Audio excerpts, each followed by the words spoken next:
Rainbow Phoebe the Fashion Fairy by Daisy Meadows, illustrated by George Weston.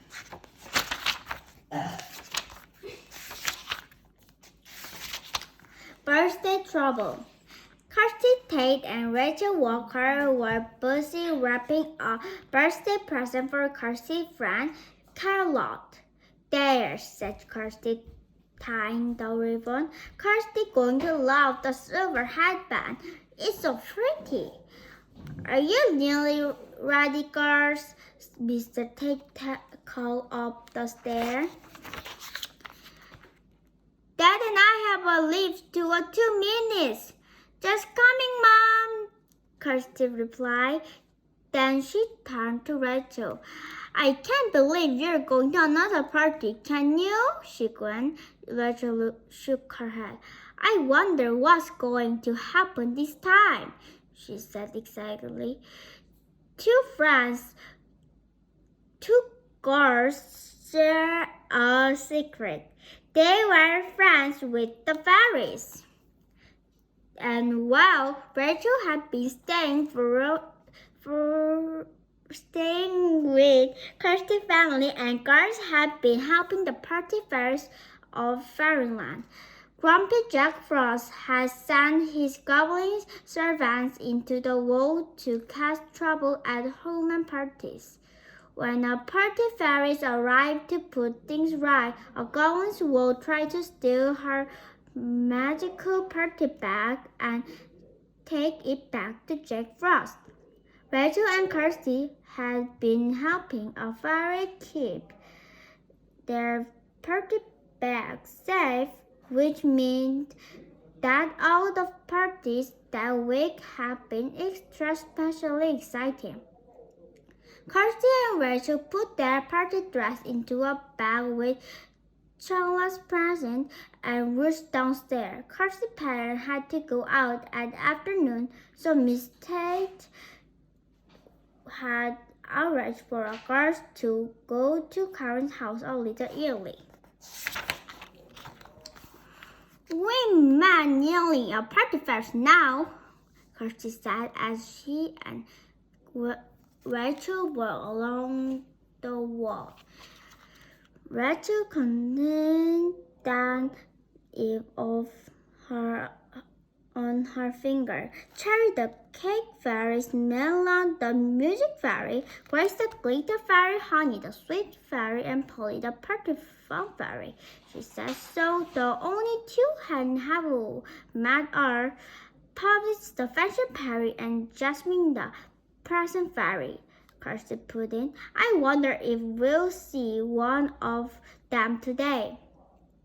Rachel could help smiling as they walked up Castle front path. I accept so, she said. Those goblins won't be able to resent another chance to try to get a magical party back. One of them is bound to cause trouble, and then Puss or Jasmine will have to come and set things right. The girls knew the Jack Frost and the Sand-East goblins to steal the party bags because he wanted to use fairy magic and a party of his own.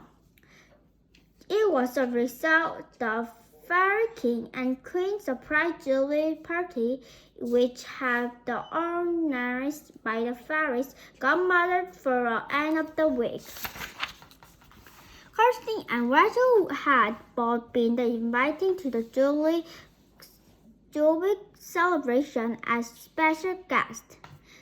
They were determined to make sure that Jack Frost and his goblin didn't spoil anything but still sling the party fairy party magic. Kirsty rang the doorbell, and a few moments later, Kirsty answered the door. Happy birthday! Cried Kirsty and Rachel together. But then Kirsty noticed how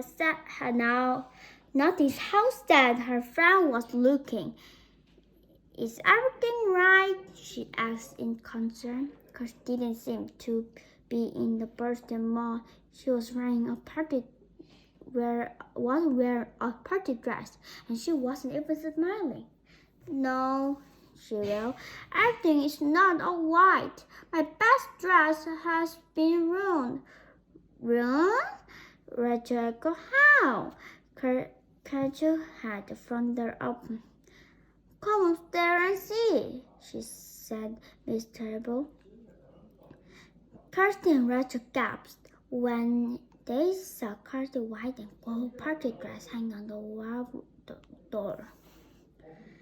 It had massive spots of what looked like green paint all over it. Oh no! Kirsty gasped. How did that happen? Kirsty looked close to tears. I don't know, she said. This morning it was perfectly clean. Kirsty's mom, Mrs. Angel, came in. Her mouth fell open when he saw Kirsty's bold dress. Cousin, she exclaimed, you haven't been painting in your best dress, have you? No, Kirsty cried. I just came upstairs and found it like this. Miss Angel phoned. I hope your brother hasn't had anything to do with it, she said. The march over opened the window. Well, she called down the garden. Come here at once. Kirsty's little brother Will scampered into the bedroom a few moments later. He was covered in mud and looking very pleased with himself. I found the wand of worm, he told the guards, happily pressing the small muddy spade. Well, your sister's party is starting soon, Miss Angel groaned. You were supposed to be get ready. Well, Kirsty isn't ready yet, and it's her party, he protested. Speak of which, Mr. Angel went on, do you know anything about this? John Will curtain party dress, and he shook his head friendly. I've been a garden all morning, he said. There's nothing. It's true, Mom, he said. I saw him. Mr. Angel said, well, I suppose the dress must have brushed against some things, she said, looking barefoot. Rachel and Kirsty glanced around the room uneasily. They were both wondering if the dress will had brushed against something or if somebody had ruined it deliberately. Both girls knew it was just a shirt of the goblin voodoo, and the green paint where the dress was an unmistakable goblin green. Rachel nodded. Kirsty's eyes wondered that they were both thinking the same things. A goblin must be hiding somewhere very nearly. Hide and seek. Mr. Angel looked at her watch. We got 1 hour before the party starts, she said. We could pop around the dry cleaner and see if they can help. But I've still got the fairy cake to ice. I don't know how I get everything done in time. We'll ice the cake for a while you're out, Kirsty said cheerfully. Yes, Rachel put it. We're good at icing, she added. Remember the icing they made at Kirsty's birthday party? Miss Anne smiled. That's very kind of you girls, she said. Are you sure you won't mind? Of course not. It will be fun, Kirsty replied at once. Mr. Angel led the girls downstairs. Then, while Mr. Angel will away to get him cleaned up, Miss Angel looked Rachel and Kirsty into the dining room, where the party food had all been laid out on the table. 1 tray of fairy cakes, 1 block of icing, a pink bag, and some cake decoration. she said, setting them out. This is really helpful, girls. Thank you. Then Kirsty and her mom hurried off to darkening with Kirsty's ruined dress.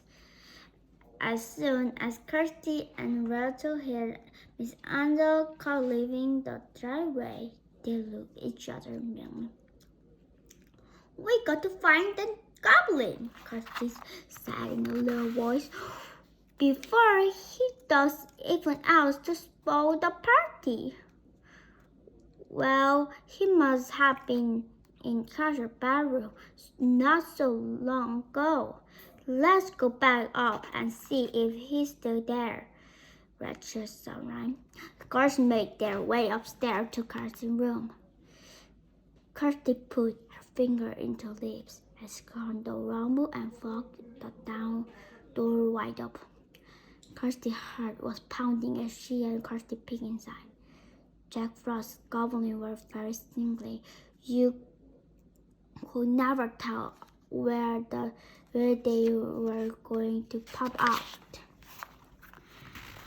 But there was no sign of the goblins in Kirsty's wobble, so Kirsty peered up the bed with Rachel checks behind the curtain, and the Rachel looked between the castle doors and the Kirsty checked up to the cover.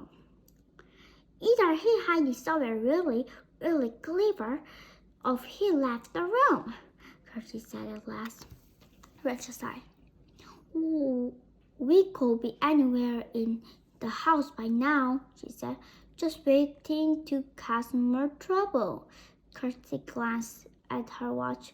Come on, we better get those cakes, she said. Otherwise, we'll be the one spoiled Kirsty party. Downstairs, Kirsty and Rachel began icing the cake, trying to think where the goblin might be hiding.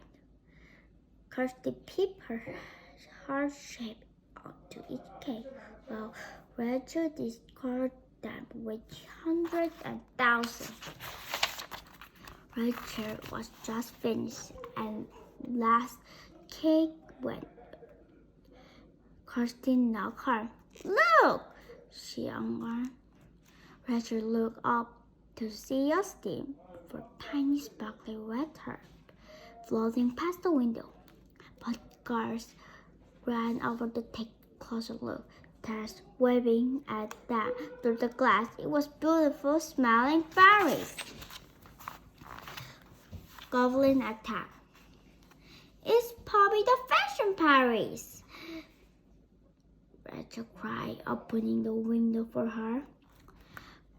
Phoebe has long wavy blonde hair, held back at the custom Alice band. She wore a little white dress with a roll of red thread around the hem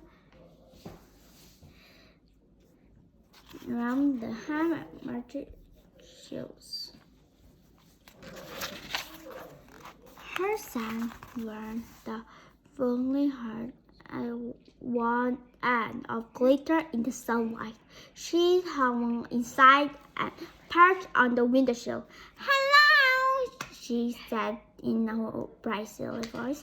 Kirsty and Rachel, isn't it? I remember seeing you when Honey the Sweet Fairy showed you around the fairy workshop. That's right, Kirsty said. And I remember you girls' fashion department.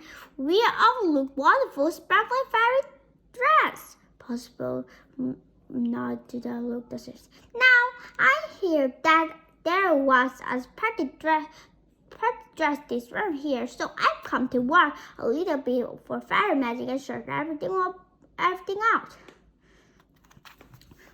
Well, we're very glad to see you, Kirsty said, and quickly spilled Posy in one that then happened to Kirsty's dress. Posy distracted featured glass in the front. That's the sound the goblins missed that, she agreed. We'll have to be careful.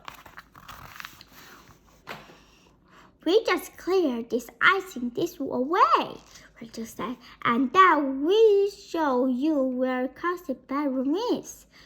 Carrying the fairy cake on the plate while Rachel started to gather up the icing equipment.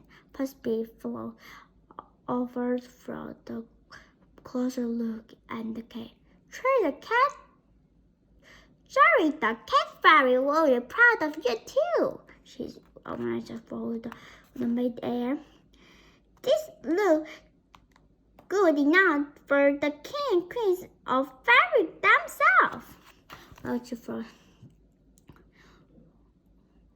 "Where's the icing bag?" she asked Kirsty. "I can't see it anywhere." Kirsty looked around. "It was there a moment ago," she said, pointing onto the edge of the table.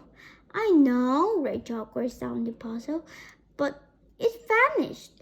No sooner he stood this wall than the lid of well toolbox fixed back with a loud crash. The girls and Toby stood around to see a goblin brushing out of the toy chest like a grinning green Jack in the box. "It's a goblin!" Kirsty cried. "With a peeping bag," Rachel added.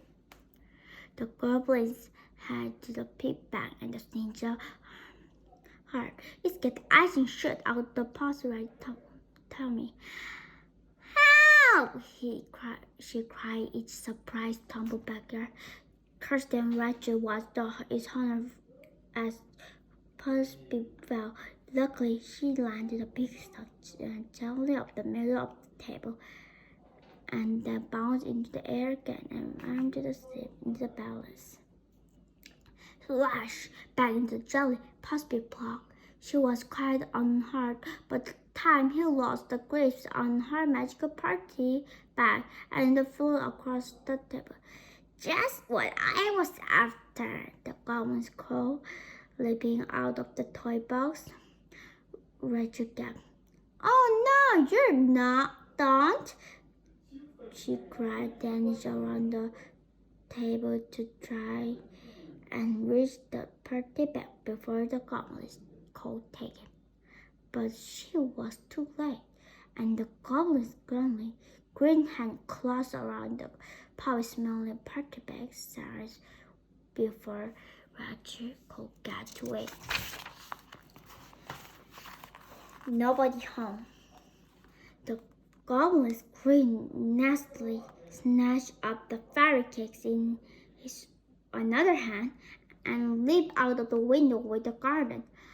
"Oh no!" Percy gasped, sour out of the sticky jelly. "I need my party bag, for I want to fix Charlie's dress." "And we will know that's what Goblin will do with it," Percy grunted. "He'll get the horrible Jack Frost for his party." "We can't let that happen," Pussy said firmly, brushed a piece of jelly from her dress. She waved her wand. Sparkling red hearts streamed from the tip of staring Kirsty and Rachel. "I'll make you a fairy size," she said. "Then we can all fly after the goblin's thief." Kirsty and Rachel shut their eyes in delight as Pussy's magic got to work, and they fled themselves shimmering. Beautiful shimmering fairies' wings appeared on their back, and Rachel would start flying little loop-de-loop.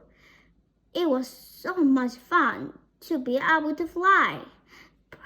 Poppy flew her out of the window, and the cars followed. They could see the goblins running down the garden, Granny stuffed the fairy cake in the mouth, and as he went, he glanced over the shoulder and spotted the fairies zoom after him.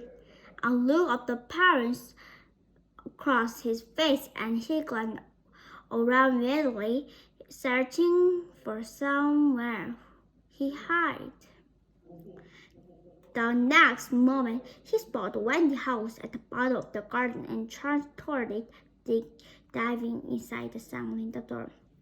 Phoebe was first as reached the Wendy house. She knocked at the door. "Let me in," she ordered crossly. "There's nobody home," called the goblins from inside. Phoebe sighed and tried to pull the door open, but the goblins must have been holding tight to the handle on the other side, for it didn't move. "It's not good. I'm not strong enough," Percival. "If you turn us back to the car, we might be able to do it," Kirsten. "Good idea," Percival said, waving her wand again to wrestle another steam of the water. Kirsten, Rachel felt their arms and legs tingle on the fairy magic as they grew back to their normal size.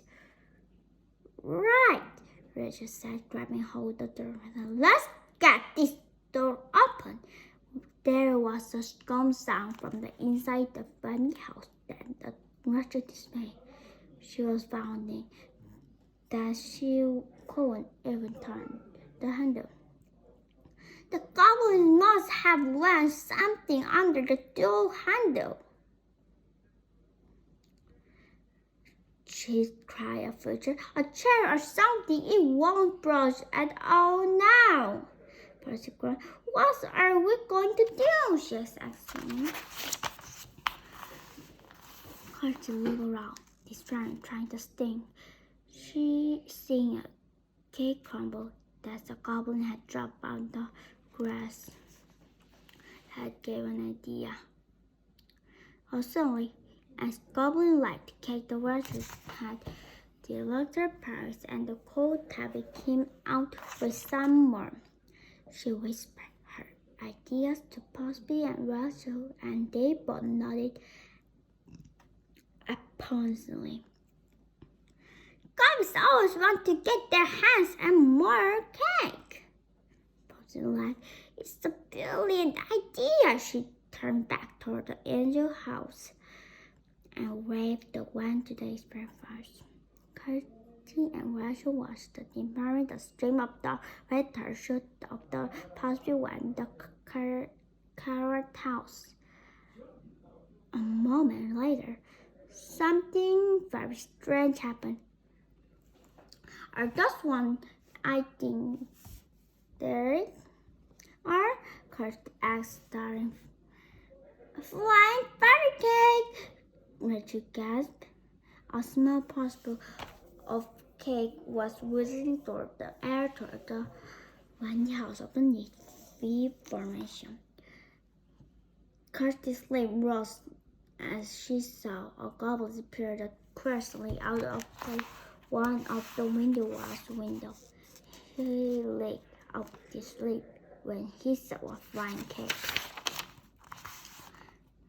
"He's seen that," she said, crossing her finger. The fairy cake landed near up the Wendy house windowsill and then him on the right under the goblin nose.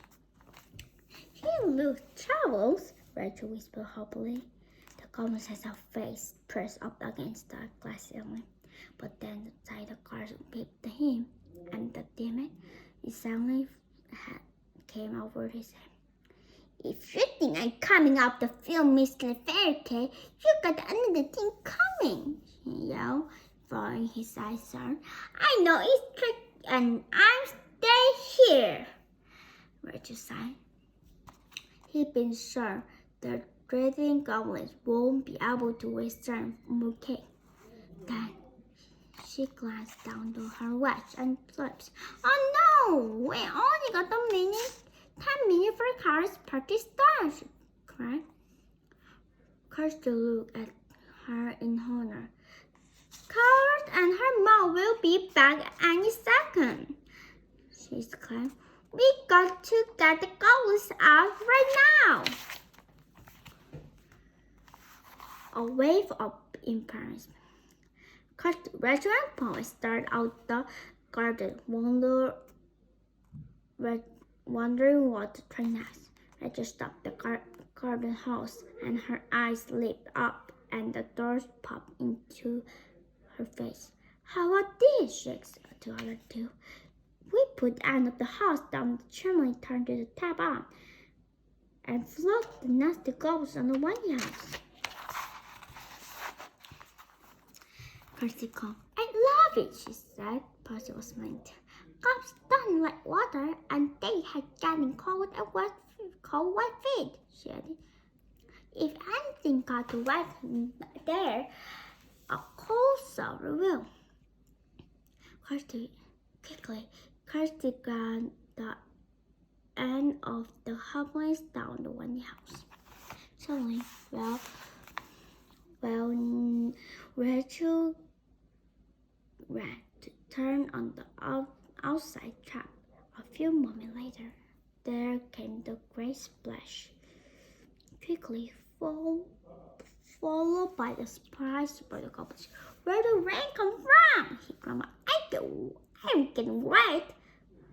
"Come out then," Kirsty called. "It's lovely to dry up there." Water splashed into one house, and the goblins moaned louder. "Now my feet are wet," he groaned. "Oh, horrible cold water! Make it stop!" We'll make it stop if you come out and give Posy her pretty bag." Kirsty grinned. "Shut it!"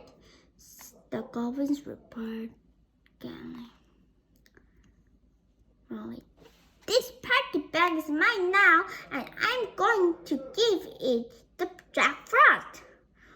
"Well, you can say we didn't warn you, Goblin," Rachel shouted, racing over to turn the tap and suddenly, "Here come a flood!" Water turned around the house and the door. To the window, the cars calling the goblin spilled heavily around the water lace. Then he flowed down into the small chair he used when the door shut. The chair was unlocked. Outside the windows, there flew. "Help!" cried the goblins. The huge wave of water crashed out of the empty house door, carrying him along the top of it. "I didn't know goblins cold stuff," Kirsty laughed as he sailed past them. She stretched out of the arm and snatched Party back from his hand. "Got it!" she declared happily, passing the bag to Powers. The goblins blinked and flapped about the river of water, trying to get his feet. But it was impossible. The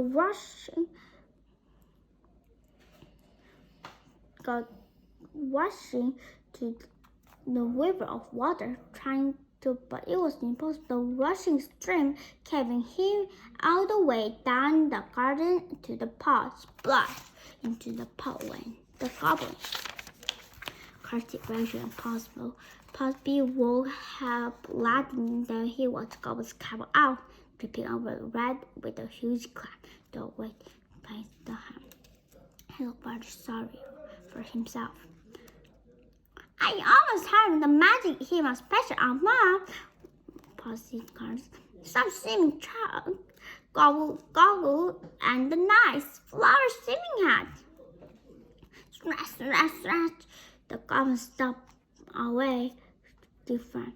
"I think that's the last we see of the starry friends today," Posy said with a grin. Rachel ran to turn the tap off and then waved friendly and called the Kirsty. "Mr. Andrew back with Carson," she hissed. "I just heard the car." Rachel fell.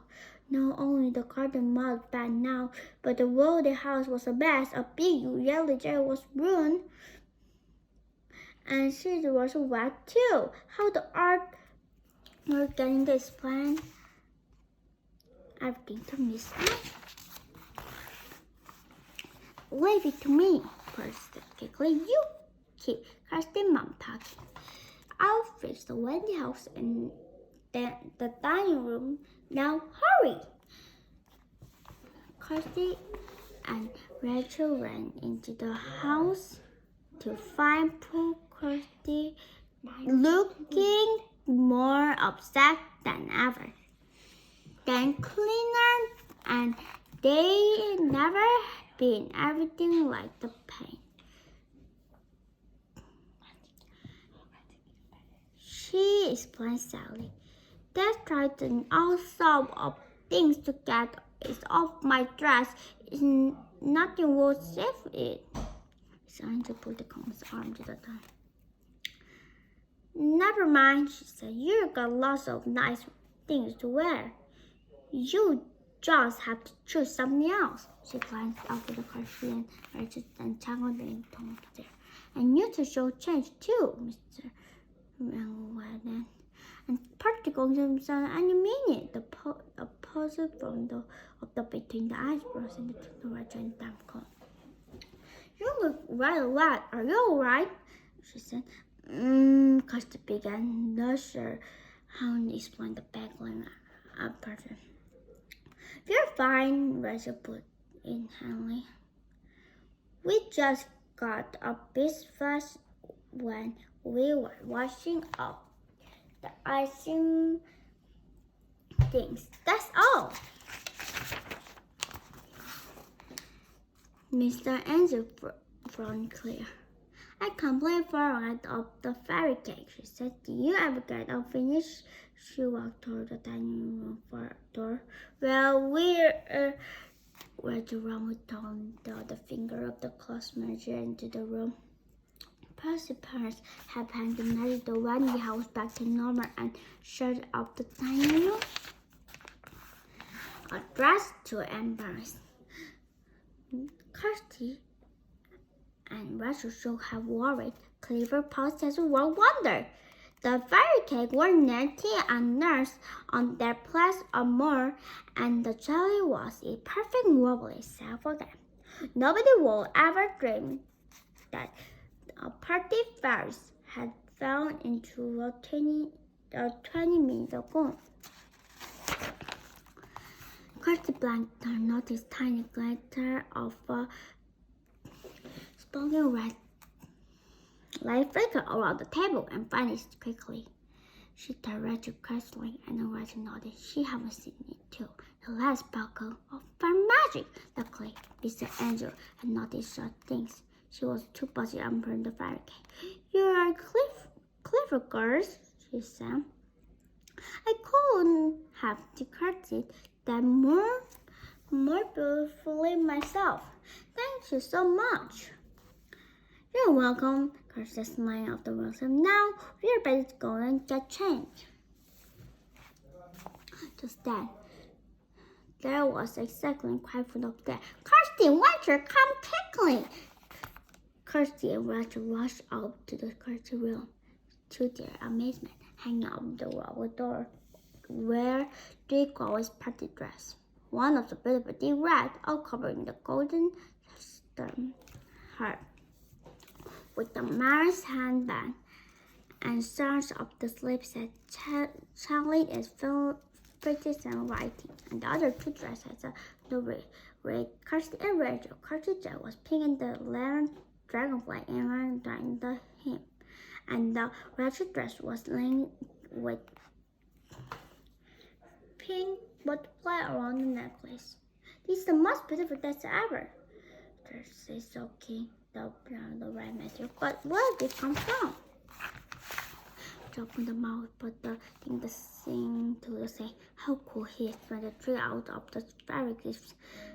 Christened by Phoebe, the fashion fairy. Happy birthday, Clarence! Kirsty cried, thinking quickly. It's our present to you. We went to go to while you were out, just in case of the cleaner third fix your dress.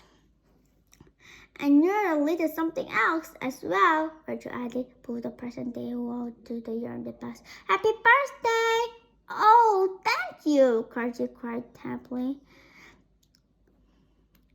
Hanging bookmarks, and Charlotte turned open the present, trusting and knowledge and turned to see what her friends had brought to her family. The dragon was the birthday butterfly. One their party was flapping their big emerald wings of the terrace their golden line.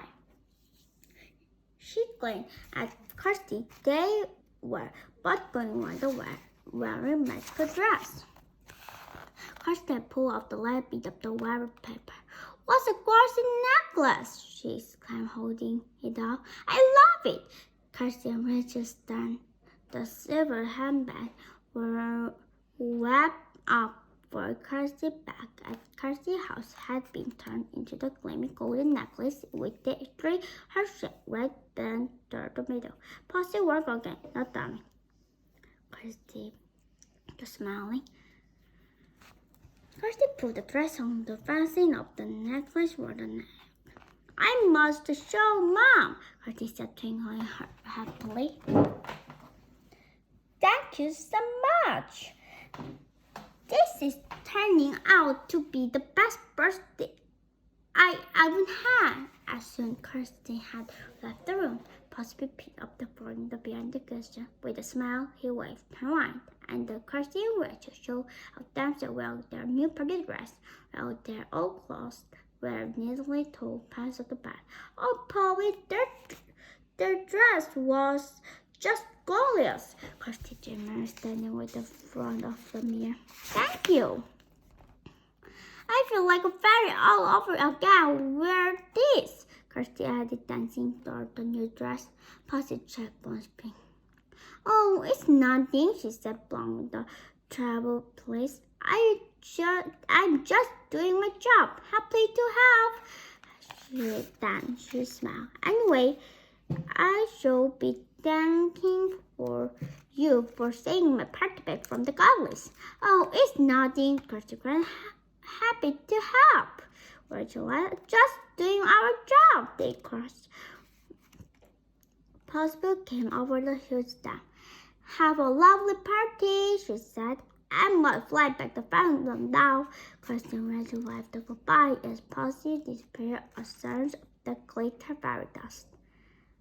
Then the doorbell rang downstairs. Kirsty's friends are here, Kirsty said happily. Let's go and have some fun. I think we earned it today. We can have, Rachel agreed, and I can't wait for our next adventure. The end.